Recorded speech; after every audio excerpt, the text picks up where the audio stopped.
নমস্কার বন্ধুরা, 2রা মে 2024 সাল মঙ্গলবার আউট হচ্ছে মাধ্যমিক পরীক্ষার রেজাল্ট। সকল ছাত্রছাত্রী থেকে বাড়ির অভিভাবকদের চিন্তা হচ্ছে মাধ্যমিক রেজাল্ট আউট হওয়ার পর রেজাল্ট কেমন হবে, পাস হবে নাকি ফেল হবে, কত শতাংশ নাম্বার থাকবে, আগামী দিনের ভবিষ্যৎ কেমন হবে। একাধিক চিন্তা ঘুরপাক খাচ্ছে ছাত্রছাত্রীদের থেকে অভিভাবকদের মাথায়। শিক্ষক শিক্ষিকা থেকে আত্মীয় স্বজন, পাড়া প্রতিবেশী, প্রাইভেট মাস্টার, আমরা সকলেই বলি না কেন চিন্তা করার কোনো দরকার নাই, তবুও কিন্তু চিন্তা আসবে, চিন্তা হবে এবং চিন্তা হওয়াটাই স্বাভাবিক। কারণ সবারই মাধ্যমিক পরীক্ষা একবারই হয়, আর জীবনে প্রতিষ্ঠিত হওয়ার প্রথম ধাপ এই মাধ্যমিক পরীক্ষার রেজাল্ট। আমরা যেখানেই আবেদন করি না কেন, অর্থাৎ কোনো ভালো স্কুলে ভর্তি হওয়ার জন্য, কিছু ভালো কোর্স করার জন্য এবং বিভিন্ন প্রাইভেট কোম্পানি ও গভর্নমেন্টের মতো চাকরির জন্য মাধ্যমিক পরীক্ষার রেজাল্ট খুবই গুরুত্বপূর্ণ ভূমিকা পালন করে থাকে। তাই চিন্তা হওয়াটা খুবই স্বাভাবিক। তো বন্ধুরা, আপনাদের চিন্তাটা কিছুটা কমিয়ে মনোবল বাড়ানোর জন্য এই ভিডিওটির মাধ্যমে আপনাদেরকে জানিয়ে দেব মাধ্যমিকের রেজাল্টের পরিসংখ্যান কি বলছে, মোট কত শতাংশ পাস করলো, অর্থাৎ কত পার্সেন্ট পাস করতে চলেছে এবং কত শতাংশ ফেল করতে চলেছে। এই ফেল করা ছাত্রছাত্রীদের ফেল করানোর কারণ কি রয়েছে এবং কত নম্বরে কোন ডিভিশন দেওয়া হচ্ছে এবার, কত নম্বর পেলে পাস করানো হচ্ছে এবার, কোন কোন সাবজেক্টে কত নাম্বার পেতে হবে। এছাড়া কোনো ছাত্রছাত্রী যদি ফেল করে থাকে তাহলে পরবর্তী স্টেপ আপনারা কি কি নিতে পারেন পাস করার জন্য। অ্যাকচুয়ালি এই মাধ্যমিক পরীক্ষার রেজাল্ট নিয়ে সমস্ত কিছু ডাউট ক্লিয়ার করে দেব এই ভিডিওটির মাধ্যমে। তাই সকল ছাত্রছাত্রী থেকে অভিভাবকরা এই ভিডিওটি শেষ পর্যন্ত মনোযোগ সহকারে দেখতে থাকুন। আর সকল ছাত্রছাত্রীরা পাস করতে চাইলে ভিডিওটিকে একটি লাইক করবেন। আর আপনি কোন জেলা থেকে এই ভিডিওটি দেখছেন তা কমেন্ট বক্সে জানাবেন। এবং পরবর্তী নিত্য নতুন গুরুত্বপূর্ণ ভিডিও পেতে এখনই চ্যানেলটিকে সাবস্ক্রাইব করে পাশে থাকা বেল বাটনটি অল করে রাখবেন।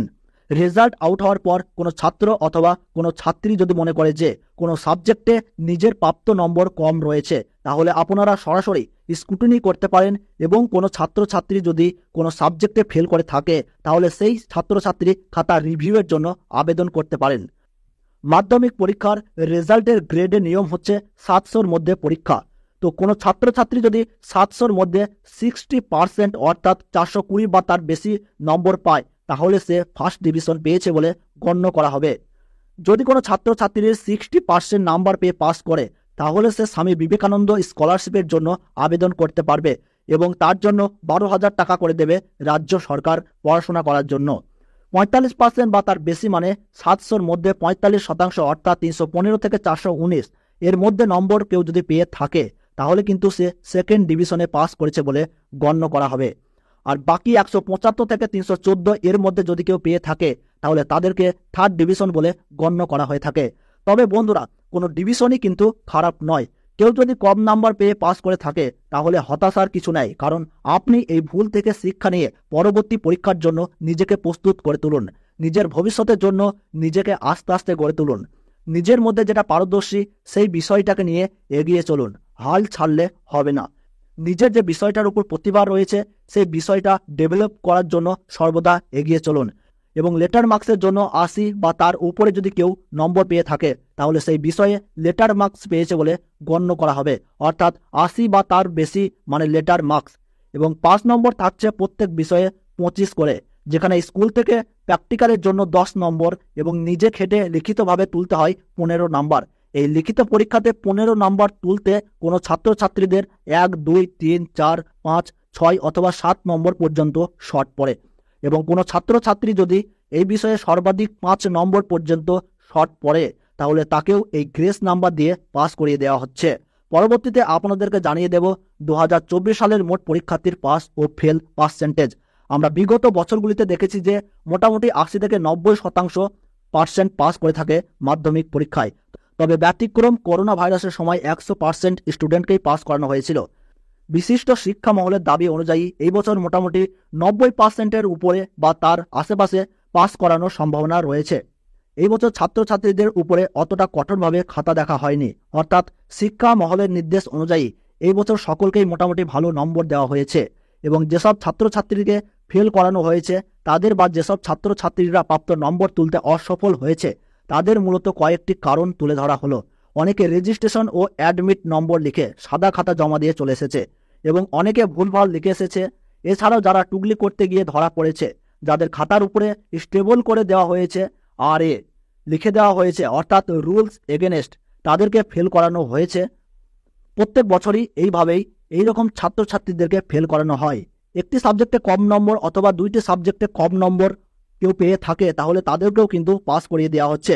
তো মোটামুটি এই কারণগুলোর জন্যই কিন্তু কিছু সংখ্যক ছাত্রছাত্রীরা ফেল করে থাকে। শিক্ষা মহলের দাবি অনুযায়ী আমরা ধরে নিতে পারি বিভিন্ন কারণের জন্য 10%-এর আশেপাশে ছাত্রছাত্রীদেরকে ফেল করাতে পারে, অর্থাৎ ফেল করার সম্ভাবনা থাকছে। এই বছরে মোট পরীক্ষার্থী ছিল 8,76,000 প্রায়। এর মধ্যে 10%-এর কাছাকাছি ফেল করা মানে 80 থেকে 90,000-এর মতো স্টুডেন্ট ফেল করতে পারে। বাকি 90%-এর কাছাকাছি স্টুডেন্ট পাস করার সম্ভাবনা রয়েছে। আশা করি এই 90% ছাত্রছাত্রীদের মধ্যে আপনিও একজন রয়েছেন। যেসব ছাত্রছাত্রীরা খাতায় ন্যূনতম লিখে এসেছেন, একটি বা দুইটি সাবজেক্টে অল্প কিছু নম্বরের জন্য কম থাকলেও তারা কখনোই ফেল করবে না, এটা 100% গ্যারেন্টি। আপনারা ভয় না করে মনোবল শক্ত করে রেজাল্ট দেখুন।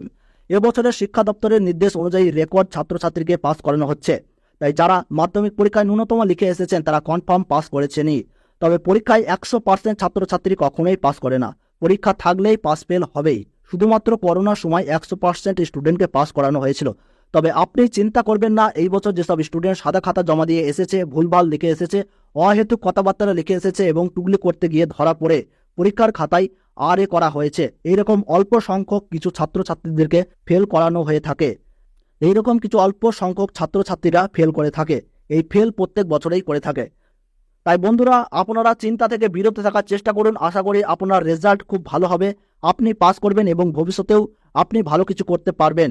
কারণ এই জানার আগ্রহটা আপনার মধ্যে আছে বলেই আপনি এই ভিডিওটি শেষ পর্যন্ত দেখলেন। তাই আপনাকে অনেক ধন্যবাদ এবং আপনারা ভালো থাকুন, সুস্থ থাকুন। ধন্যবাদ।